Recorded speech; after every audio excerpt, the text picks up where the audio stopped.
Que maravilha poder louvar o Senhor com saúde, amém? Todos estamos bem, estamos com saúde. Que bom estar na presença do nosso Senhor. Você pode ficar à vontade, irmãos. Hoje foi me dada a honra de compartilhar uma pequena palavra aqui. Difícil eu pregar no Tadel, mas essa palavra foi a que eu achava que era para o culto das mulheres. Aí eu fui querer colocá-la logo no papel. Meu amor disse, vai pregar então logo no Tadel na terça-feira. Amém, irmãos?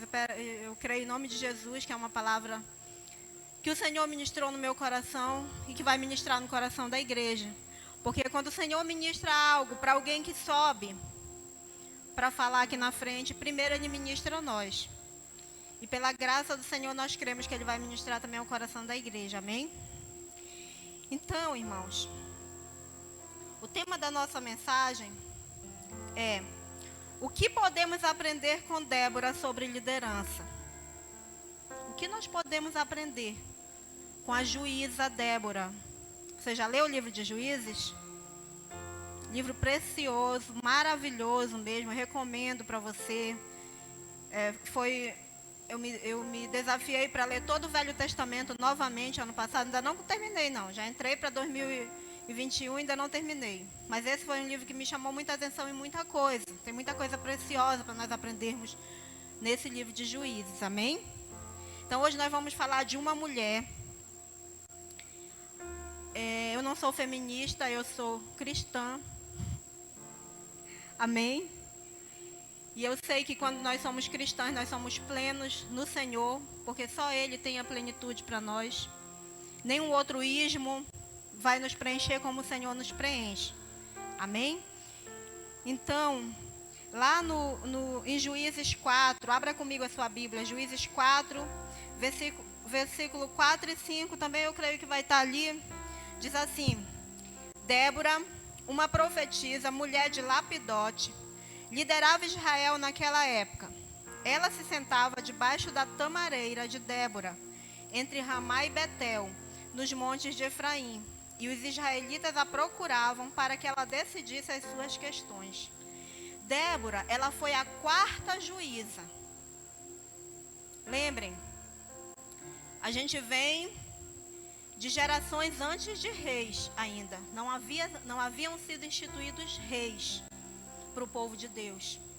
Então, quando Josué morreu, que Josué era aquele logo após Moisés, né?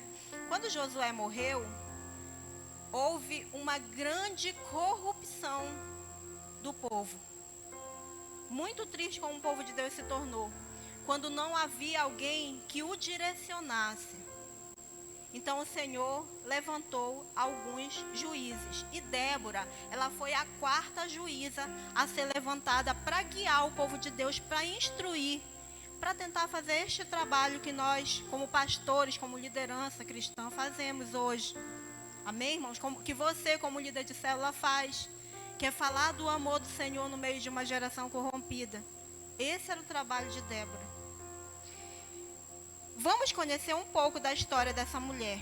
É uma mulher ímpar na história do povo de Deus, porque a gente não vê nenhuma referência a outra juíza depois de Débora.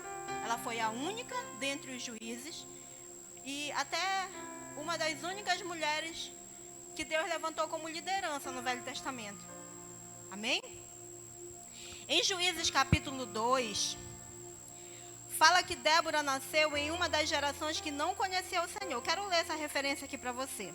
Juízes 2, a partir do versículo 1, diz assim: O anjo do Senhor subiu de Gilgal a Boquim e disse: Tirei vocês do Egito e os trouxe para a terra que prometi com juramento dar a seus antepassados.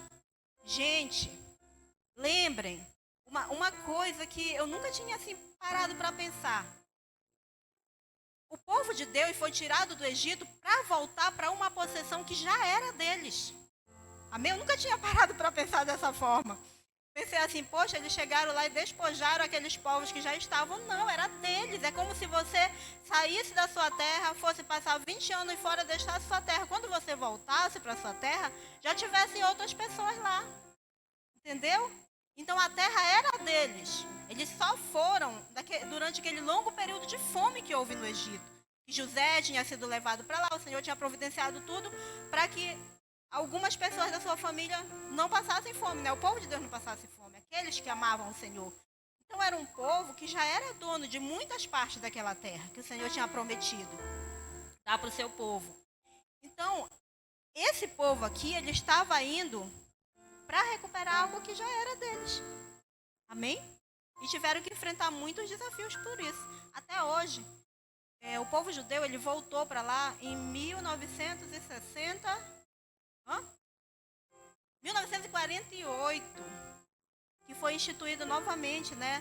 Aquela área ali de Israel, aquela região ali para o povo de Deus voltar, porque eles tinham sido dispersos, mas eles voltaram novamente para uma terra que já era deles, né? Mas o que a palavra diz, irmão, se cumpre a todo momento. Nós podemos ver a Bíblia se cumprindo nos nossos dias. Então aqui, o Senhor tirou eles do Egito e trouxe para a terra que ele prometeu, em juramento dado aos seus antepassados. Eu disse, jamais quebrarei a minha aliança com vocês, e vocês não farão acordo com o povo dessa terra, mas demolirão os seus altares. Por que vocês não me obedeceram, o Senhor pergunta.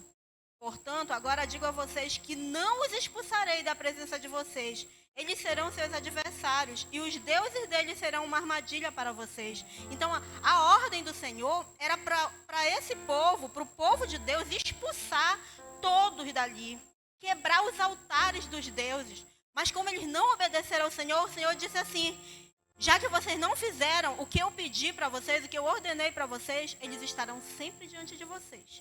Ou seja, era sempre uma oportunidade para o povo de Deus estar pecando.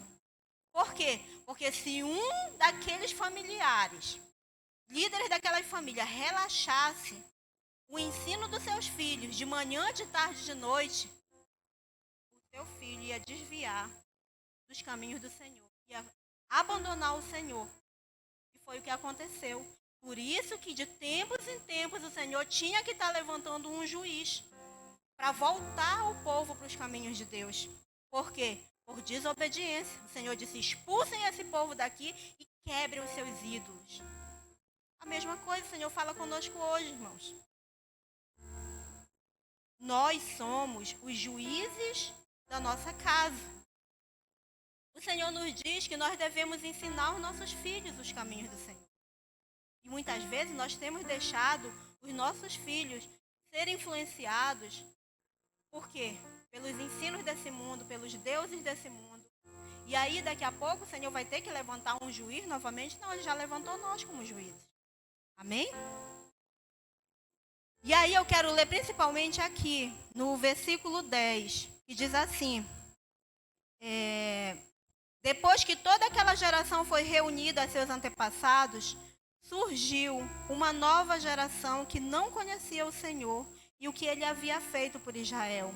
Então os israelitas fizeram o que o Senhor reprova e prestaram culto aos Baalins, abandonaram o Senhor, o Deus dos seus antepassados, que os havia tirado do Egito, e seguiram e adoraram vários deuses dos povos ao seu redor, provocando a ira do Senhor. Abandonaram o Senhor e prestaram culto a Baal e a Astarote.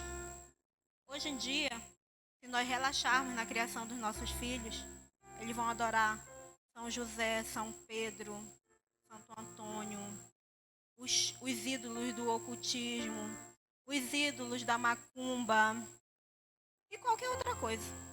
Até hoje em dia se adora coisas tão impossíveis, né? Na Índia se adora mosca, barata, rato, qualquer coisa. Por quê? Porque o Senhor ele fala conosco para nós ensinarmos, para que nunca se apague a memória do Senhor. Essa é a nossa função, primeiro como pais e depois como liderança, como líderes levantados por Deus. Isso aqui é só um parêntese que eu estou abrindo, irmãos. A Débora, oh meu pai, Débora ela era profetisa, amém? Mesmo em meio a uma geração corrompida, ela não se curvou à situação do meio em que estava. Ela inspirou o povo a buscar o Senhor e depender dele. Lá em Juízes 5, versículo 7 a 9 diz, já tinham desistido os camponeses de Israel, já tinham desistido, até que eu, Débora, me levantei. Levantou-se uma mãe em Israel. quando escolheram novos deuses. A guerra chegou às portas e não se via um só escudo ou lança entre 40.000 de Israel. Meu coração está com os comandantes de Israel, com os voluntários dentre o povo. Louvem o Senhor. Então Débora, ela recebia do Senhor a mensagem do Senhor que ele dava para ela pessoalmente e ela tomava posição de combate. Assim como é para nós. Nós precisamos receber a voz de comando do Senhor e nos colocar a postos para batalhar, irmãos. Sabe, tem tanta gente sendo enganado por cada bobagem. Há alguns dias atrás, alguém me perguntou aqui se eu estava sabendo sobre um pastor que estava pregando que na data de ontem para hoje não era para sair à noite, porque isso, porque aquilo, porque isso. Gente, a palavra de Deus não fala sobre isso. A palavra não diz que o Senhor vai fazer esse tipo de coisa. E ele depois se arrependeu tanto, acho que se envergonhou, que veio ele mesmo a público pedir desculpa, dizer que não era bem assim. O Senhor, ele tem a sua regra, o seu manual de conduta e a palavra de Deus. Nós precisamos conhecer a palavra de Deus para nós não sermos enganados por tanta bobagem que tem aí fora, gente. Hoje, grupo social, rede social, é uma bênção muitas vezes para nós cristãos, mas também é uma fonte de engano, de tornar nós ou aquele que aceita aquilo como bobos da corte, né? Porque isso desmoraliza o evangelho, fala esse tipo de coisa, aos olhos da sociedade nos torna pessoas tolas mesmo. Aquele que acredita, aquele que anda espalhando esse tipo, recebe um negócio desse e fica mandando para um e para outro. Isso é tolice. Você precisa conhecer a palavra para você não ser enganado. Então Débora, ela buscava a inspiração no Senhor, ela recebia diretamente do Senhor, ela foi separada pelo Senhor, assim como você foi separado. Amém? Você é uma autoridade nesse mundo. Muitas vezes eu oro para Deus, eu peço assim, Senhor, que os meus olhos espirituais se abram para que eu saiba quem eu sou em Ti. Então essa tem que ser uma das nossas orações, Senhor, que eu possa ver o que eu sou no Senhor, o que o Senhor quer de mim, o que eu posso fazer, para que eu fui separada para fazer. Porque senão as coisas vêm e nos enganam, nos distraem, sabe? Para que realmente a gente não esteja atingindo o objetivo que o Senhor tem para nossas vidas. Nós precisamos saber quem nós somos em Cristo, o que Ele espera de nós, qual é o objetivo dele para nossas vidas. E Débora, ela sabia, porque ela estava ligada à fonte que era o Senhor. Amém? Débora era esposa de um homem chamado Lapidote. Puxa do nome, hein? Olha aí, Francisco. Lapidote.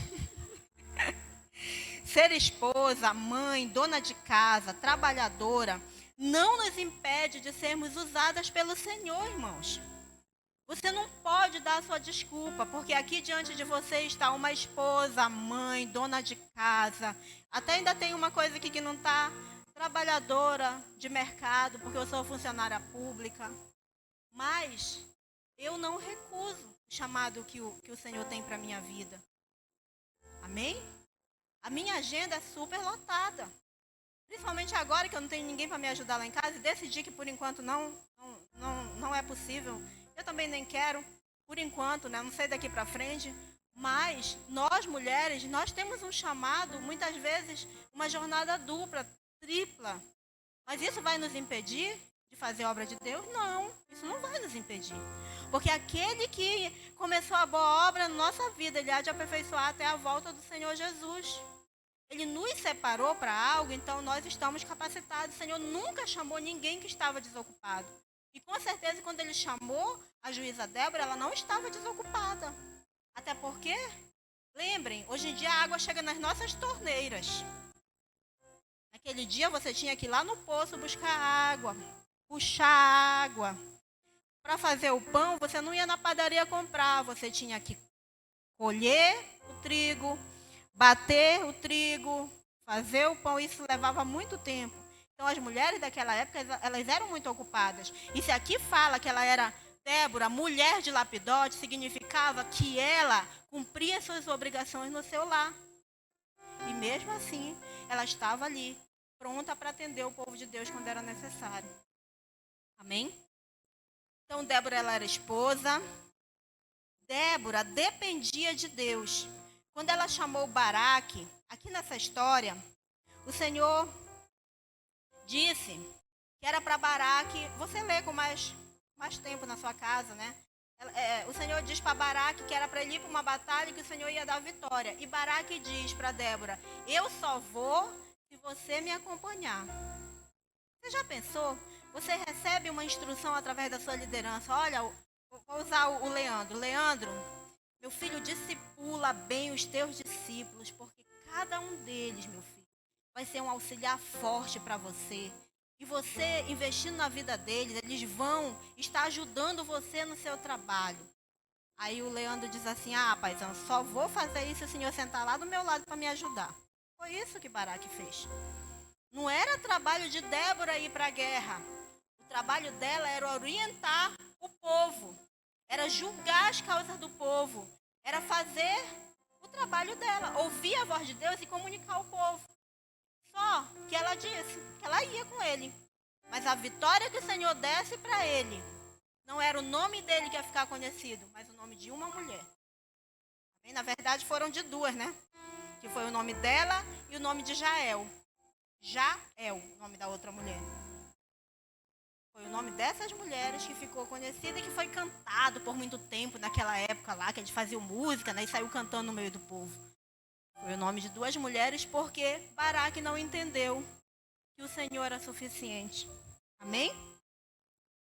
Então lá em Juízes 4, versículo 6 a 8 diz assim, Débora mandou chamar Baraque, filho de Abinoão, de Quedes, em Naphtali, e lhe disse, o Senhor, o Deus de Israel, lhe ordena que reúna 10.000 homens de Naphtali e Zebulon, e vá ao monte Tabor. Ele fará que Cícera, o comandante do exército de Jabim, vá atacá-lo com seus carros de guerra e tropas, junto ao rio Quizon, mulher, e os entregará em suas mãos. Baraque disse a ela, se você for comigo, irei, mas se você não for, não irei. Infelizmente, irmãos, Baraque depositou a sua esperança mais na juíza do que em Deus. E por isso ele é recordado como alguém que não depositou 100% da sua confiança em Deus. O Senhor deu a vitória, mas a honra não foi dele. A honra foi de duas mulheres. Amém? Juízes 4:8 diz, Baraque disse a ela, se você for comigo, irei. Se você não for, não irei. Já pensou você ouvir isso? Olha, pastor Atilano, eu vou fundar uma célula, uma missão lá, deixa eu ver, uma comunidade bem... lá na Trindade. Amém, bem aqui, né? Só atravessar o rio já está lá. Mas, meu filho, como você vai? Pastor, eu vou, mas tem só uma condição. Só vou se o Senhor for. Ou então, é colocado alguém para discipular. Aí a pessoa, o tempo todo, fica jogando a responsabilidade para a sua liderança. Não, irmãos. Se nós formos separados por um trabalho, aquele trabalho é nosso. Nós precisamos entender que aquele trabalho é nosso. Nossa igreja não é uma igreja somente de pastor principal, amém? Todos nós somos responsáveis pela obra de Deus. E nós somos responsáveis em ganhar essa cidade. Mas se cada um fizer a sua parte. Por exemplo, questão de expulsar demônio. Sabia que todos nós somos capacitados no Senhor para isso? Porque não somos nós que expulsamos. É o nome do Senhor Jesus. Amém? Mas aí, de repente, você coloca a sua fé que a única pessoa que pode fazer isso é o pastor Raimundo Cláudio. Ou o pastor Paulo. Ou o irmão Jerônimo. Ou o irmão Aloysio. Você não tem essa autoridade. Você não tem autoridade nenhuma mesmo. Mas o nome de Jesus tem toda a autoridade. Então, qualquer um de nós, por menor que seja, por iniciante na caminhada cristã, qualquer um de nós está capacitado para isso. Amém? Mas aí tem aqueles que dizem assim, eu só vou ajudar fulano ali a expulsar esse demônio se o pastor for comigo. Não, você está colocando a sua esperança, a sua confiança em um homem. E nós fomos chamados como sacerdotes do Senhor. Nós temos no Senhor Jesus autoridade para fazermos qualquer coisa em nome dele. Amém? Então, Débora entendeu dessa forma. E eu creio que bem mais para frente, esse líder que o Senhor chamou, Baraque, porque ele é lembrado no Novo Testamento, nós vemos, né, os grandes heróis e Baraque é citado. Ele entendeu que o Senhor era suficiente na vida dele. Amém? Não era Débora. Não era porque o poder estava sobre ela, não. Ele entendeu que ele tinha um chamado para guiar o povo de Deus. A Débora, ela não fazia nada sozinha. Ela auxiliava, mas ela não fazia nada sozinha. O que eu quero dizer com isso, irmãos? A confiança dela estava no Senhor e ela instrumentalizava os outros para que estivessem realizando o seu melhor para o Senhor também. O que é instrumentalizar? Eu não vou dizer que nós não caímos nesse erro, porque todo mundo cai como liderança. Você achar que você é autossuficiente. Nós não somos autossuficientes. Nós somos primeiro dependentes do Senhor e depois nós somos levantados para levantar outros. Se nós conseguirmos cumprir o nosso papel de gerar outras lideranças que vão continuar gerando outras lideranças, aí sim nós cumprimos o nosso papel. Porque o bom líder é aquele que consegue formar outros bons líderes. Porque um dia nós não estaremos mais aqui, irmãos. Essa é a realidade. Um dia a gente não vai estar aqui. Mas se nós tivermos formado pessoas com autoridade, que entenderam o seu chamado, aqui sempre vai estar sendo pregada a volta do Senhor, o amor do Senhor, a salvação do Senhor, até que Ele venha. Então, nosso papel é nos levantar como líderes que formam outros líderes de excelência. Amém? Porque o mundo, os bisnetos, os netos, os tataranetos das pessoas que estão vivas hoje, elas precisam continuar ouvindo a palavra para que haja a esperança que houve para nós. Amém? Então, somente quando nós formamos bons líderes, principalmente os diretamente da nossa família, os nossos filhos, principalmente, que são a nossa célula principal, são nossa família, e depois os nossos vizinhos, através da nossa célula, através do nosso discipulado, através da liderança, através da pregação da palavra do Senhor, através dos nossos lábios. Então, nós precisamos fazer esse papel. Amém? Ela não se sentia ameaçada pelo talento dos outros. Já pensou? Baraque era um grande guerreiro, mas ela não se sentia ameaçada por ele. Ela sentia que ele era um cooperador na obra que ela vinha fazendo.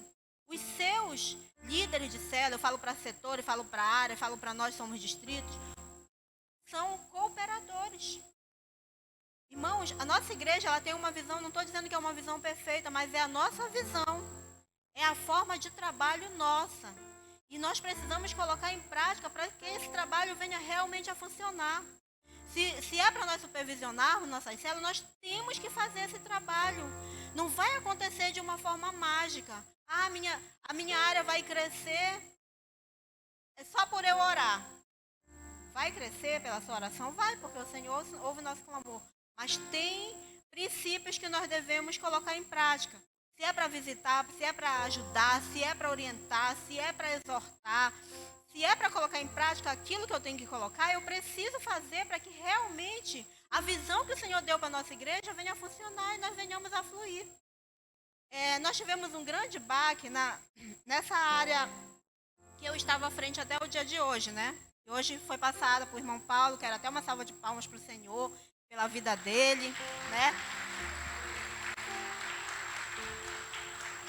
O irmão Paulo, até pouco tempo antes dele sair para o tratamento, ele estava em missões, mas antes ele era supervisor de área, né? Tinha uma grande área debaixo da cobertura dele e da irmã Milena. E hoje ele assumiu novamente a Tsunami 2. Mas essa área, ela passou por um grande rebuliço. Por quê? Porque o pastor Jonilson viajou e deixou o irmão Lincoln à frente com a irmã Thaís. E logo em seguida, pouquíssimos meses depois, eles foram também embora e ficou para mim, né? A área. Só que era uma área que estava bem deteriorada, com bastante problemas. Só que debaixo da direção do Senhor, nós fomos tendo algumas estratégias de trabalho e hoje, para honra e glória do Senhor, foi entregue 17 células novamente para o irmão Paulo. E, assim, células que muitas delas precisam, claro, de um trabalho intenso ainda, mas células funcionando, com exceção de uma célula que não está funcionando. E nós temos 2 células que daqui para o mês de junho, no máximo, a gente vai estar colocando para funcionar. Então, vão ficar 19 células debaixo da cobertura do irmão Paulo. De uma área que eu peguei com 11 células. Então, se nós colocarmos em prática o direcionamento do Senhor, as coisas fluem. Tem orientações para como funcionar uma célula? Tem. As orientações são essas e essas. Se você colocar em prática, a sua célula vai crescer. Agora, se você fica sozinho lá, não vem ninguém para minha célula. Não vai mesmo, irmão, porque ninguém adivinha, porque adivinhar é pecado. E sua vizinhança não adivinha que naquela casa tem uma célula. Mas se você sair convidando, se você avisar seus amigos que ali tem uma oração, que ele está passando por um problema, e ali vocês vão orar em prol daquilo, há milagres. Os milagres acontecem, aquela célula vai crescer e vai se multiplicar. Amém? Porque tem estratégias que foram dadas e muitas vezes querem fazer como Baraque, do seu próprio jeito. Não funciona. Se nós temos os elementos norteadores, aquilo que nos orienta a fazer a coisa certa, então nós precisamos fazer a coisa certa. Quero parabenizar o irmão Jefferson com a Graciele. São setores que têm dado frutos para a honra e glória do Senhor, né? Nós temos a célula do Edileno, nós temos a célula do Marquinhos, que são novas células. E em nome de Jesus eu declaro crescimento sobre a vida deles. Nós temos novas células ali na vida do pastor Raimundo Cláudio, pastor Elvira, que são grandes líderes desse casal, né? Então toda honra a quem honra merece.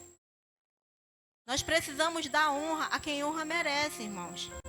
Eu creio que depois que Débora acompanhou Baraque, ele deu honra a ela. Porque ela, como diz aqui na palavra, ela acreditava na direção que ela havia recebido. Ela foi com Baraque, apesar disso significar arriscar sua própria vida. Uma mulher na guerra naquela época era um absurdo muito grande. Mulher, naquela época principalmente, o máximo que saía era para servir alguma coisa para as pessoas na casa. E essa mulher, ela não teve medo de arriscar a própria vida para ir para uma guerra. Porque ele disse que ele só iria se ela fosse. E ela disse, então eu vou. Amém? Isso para nós aqui, mulheres de Deus dessa igreja. Sabe? Não é a única mulher, porque nós vemos o exemplo de muitas mulheres que resolveram pegar no arado e não olhar para trás. Resolveram fazer a diferença na sua geração e o Senhor tem honrado na sua própria geração. Porque quando o Senhor nos vê envolvidos na obra, a primeira coisa que nós temos de volta é os nossos filhos servindo junto conosco. Se os seus filhos veem, mulher, que você dá importância para a obra de Deus, ele vai te devolver o caminhar dos teus filhos ao teu lado. Eu tenho visto isso acontecer aqui nessa igreja. Onde o prazer das nossas crianças é estar aqui, é servindo aqui, é fazendo alguma coisa aqui. Amém? E se nós continuarmos essa caminhada, nós temos esperança, nós temos a certeza, na verdade. Não é nem esperança, é a certeza de que os nossos filhos servirão ao Senhor e que nós não teremos problemas dos nossos filhos quererem conhecer Baal. Porque nós amamos a obra do Senhor. E nós resolvemos pegar no arado e não olhar para trás. Nós resolvemos levar mensagem de esperança aos outros. Amém? E para concluir, Deus honrou muito essa mulher. Confirmou tudo o que havia prometido e que ela havia profetizado. Não foram como aquela pseudo-profecia, falsa profecia que aquele missionário recebeu. Não, aqui o Senhor honrou verdadeiramente Débora, porque o que ela profetizou aconteceu. Eles foram para a guerra e o Senhor deu a vitória para aqueles 10.000 que foram à guerra. Amém? Então, seja como Débora, haja na total dependência de Deus. Amém? Vamos ficar de pé, vamos orar?